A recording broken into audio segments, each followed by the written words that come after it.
Therapeutic index of various antimicrobial agents. Therapeutic index indicate safety of the drug. So, when I say a drug having narrow therapeutic index, it means unsafe. If I say a drug having wide therapeutic index, it is having very good safety margin. So remember, therapeutic index indicate safety of the drug. Now, there are some antimicrobial having high therapeutic index. That means having very good safety margin. Examples are penicillin, cephalosporin, and macrolides. There are some drugs having low therapeutic index like chloramphenicol, aminoglycoside, tetracycline. Some drug having very low therapeutic index, that means dangerous, severely dangerous. For example, polymyxin B, vancomycin, amphotericin B. These drugs are having very narrow therapeutic index. Now we are going to discuss common adverse effect of majority of drug. One of the effect of majority of drug is hypersensitivity reaction. Especially, I told penicillin is a very safer drug, but rarely penicillin may cause allergic reaction, hypersensitivity reaction. Sometimes they may cause anaphylactic reaction. Remember, doctor, antimicrobial sometimes may cause anaphylaxis. For example, rarely penicillin may cause acute anaphylactic shock. Whenever there's an anaphylaxis, there's a chemical reaction causing release of histamine. The histamine going to act on H1 receptor in the bronchus, causing bronchospasm, and going to act on H1 receptor in the blood vessel, causing vasodilatation, resulting in hypotension. So, in anaphylactic shock, suddenly the patient finding difficulty in breathing and developing giddiness due to hypotension. What is the best treatment for this situation? The best drug of choice is muscular administration of adrenaline. Remember, doctor, the drug of choice for treating acute anaphylactic shock is intramuscular administration of adrenaline. When I give adrenaline, the adrenaline going to act on beta 2 receptor in the bronchus, causing bronchodilation, and adrenaline going to act on alpha 1 receptor in the blood vessel, causing vasoconstriction. Now look at the board. Adrenaline by acting on beta 2 causing bronchodilation, that means relieving the breathlessness. By acting on alpha 1 causing vasoconstriction, thereby improving blood pressure. So the drug of choice for treating anaphylactic shock is adrenaline. But here the beautiful point I want to tell is anaphylactic shock is due to release of histamine. Histamine acting on H1 receptor, but the problem of anaphylactic shock is reversed by adrenaline by acting on beta 2 and alpha 1. Look at it. The problem due to H1, but we are overcoming the problem by acting on different receptor. That means adrenaline antagonizing the histamine action but acting on different receptor. This type of antagonism is called as physiological antagonism. Remember, the best example for physiological antagonism is adrenaline antagonizing the action of histamine is the best example for physiological antagonism. That means you should know one of the important adverse effect of antimicrobial may cause hypersensitivity reaction. It's a rare problem. Now I am going to talk about some adverse effects of antimicrobial agent. For example, look at aminoglycoside, one group of antibiotic. This group of drugs causing commonly some specific problem like nephrotoxicity, ototoxicity, and neuromuscular blocking, resulting in skeletal muscle weakness. Skeletal muscle weakness problem. So when I say a group of drug causing ototoxicity, nephrotoxicity, and skeletal muscle relaxation mean immediately you should come to know that group of drug is aminoglycoside group of antibiotic. Next, tetracycline. We know tetracycline is a group of drugs. It's a broad spectrum in nature. These drugs are causing specifically nephrotoxicity and hepatotoxicity. Here I want to tell three extra points. First point, most of the tetracycline undergo renal route of excretion. Remember, most of the tetracycline undergo renal route of excretion. Some exceptions are there. I will tell. Wait for some time. Now the first point what I want to tell is outdated tetracycline. That is expired tetracycline. Remember, if a patient accidentally taken a outdated tetracycline, they may cause renal damage resulting in Fanconi syndrome. Remember, Fanconi syndromes are side effects of outdated tetracycline. Now, one very interesting question. We know majority of tetracycline undergo renal route of excretion, but exceptions are there. For example, we have something called doxycycline, minocycline, and TIG cycline. These drugs are undergo hepatic route of excretion. So these drugs do not causes Fanconi syndrome even on when get expired. So remember the point. So remember the three important tetracycline safe in a patient with renal dysfunction is doxycycline, minocycline, and T-cycline. One more very interesting point is tetracyclines are definitely unsafe in pregnancy. Remember. In pregnancy, they're definitely unsafe because when you give tetracycline for treatment of infection in pregnant mother, it causes problem for both mother as well as for baby. For the mother, it causes liver failure.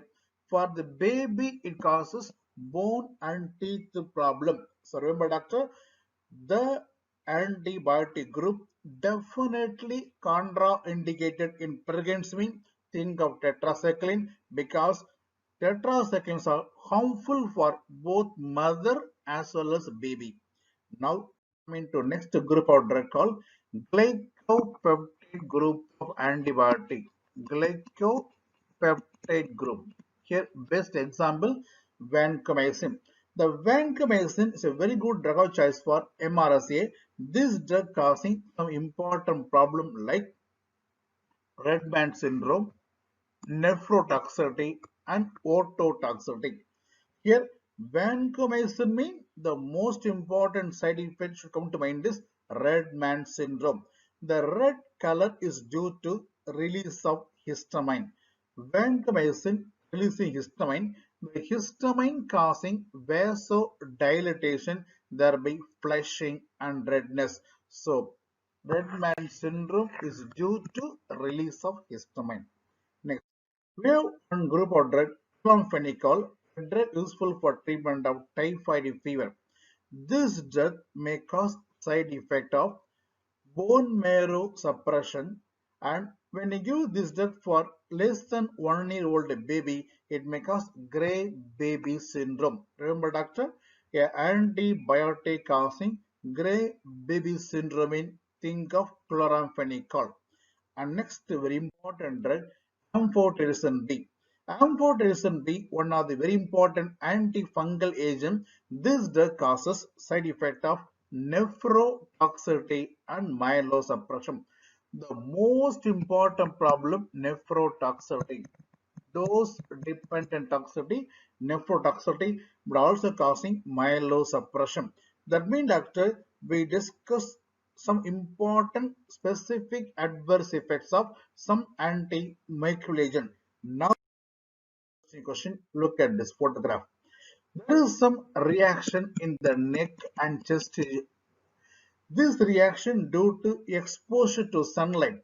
That means there are some antimicrobial agent causes photosensitivity reaction. You should know example. Example for antimicrobial causing photosensitivity reactions are sulfonamide, tetracycline. Remember, among the tetracycline, the most phototoxic tetracycline mean think of dimeclocycline. Dimeclocycline, most phototoxic tetracycline. Then quinolones also causing photosensitivity reaction. Among the quinolone, the most photosensitivity is sparfloxacin. Even macrolide azithromycin also reported to cause photosensitivity reaction. Now look here. Imagine it's an alcoholic patient. When they give some antimicrobial agent in alcoholic patient, there's some drugs causes disulfiram-like reaction. You should know what are all the antimicrobial agent causing disulfiram-like reaction. Examples are cephalosporin like ceftriaxone, metronidazole, anti-emetic agent, even chloramphenicol and graciofulvin. Graciofulvin is an antifungal agent. So, some antimicrobial when taken by alcoholic patient, they may cause disulfiram-like reaction. Now, what are all the important antimicrobial causing ototoxic problem? For example, aminoglycoside, vancomycin, macrolide, all are causes ototoxicity. Here, aminoglycoside very dangerous. They causes severe ototoxicity. Even vancomycin also causing severe ototoxicity, whereas macrolide causes reversible ototoxic problem. Next, there are some antimicrobial agent causes nephrotoxicity. What are they? Antibiotic causing nephrotoxicity includes aminoglycoside, outdated tetracycline causing Fanconi syndrome, and one more point. Among the tetracycline, dimeclocycline causing diabetes insipidus complication, polyuria. Remember, a antibiotic causing diabetes insipidus mean think of dimeclocycline. Then sulfonamide may cause crystalluria. Penicillin, especially methicillin, causes interstitial nephritis problem. What are all the antibiotic antimicrobial causing hemolysis in a patient with G6PD deficiency? For example, sulfonamide. Some anti-malarial drug like primaquine, chloroquine, quinine causes hemolysis, and chloramphenicol, nitrofurantoin, even fluoroquinolone also causes hemolysis problem, especially in a patient with G6PD deficiency. And then there are some antibiotic causing color problem. I'm going to show some color and I'm going to show what is the drug causing the problem. For example, gray baby syndrome caused by chloramphenicol. Yellow baby syndrome caused by sulfonamide. That means when they give sulfonamide in newborn baby, in less than 1 year baby, the sulfonamide causing displacement of bilirubin from the protein binding site, causing unconjugated hyperbilirubinemia, resulting in jaundice. It's called yellow color. It's called yellow baby syndrome. Red man syndrome, we know caused by vancomycin due to release of histamine. Then discoloration of teeth is an important adverse effect caused by a group of drug called tetracycline. And then coffee colored urine adverse effect caused by nitrofurantoin, a urinary antiseptic agent. Then loss of red-green perception, vision problem. It's an important problem caused by anti-TB drug like ethambutol. And then reddish black skin discoloration is a side effect caused by one anti-leprosy drug like clofazimine. The main doctor, what we discuss in the videos, there are so many important common problem, specific problem of antimicrobialism. It's a very important topic. Read well, doctor.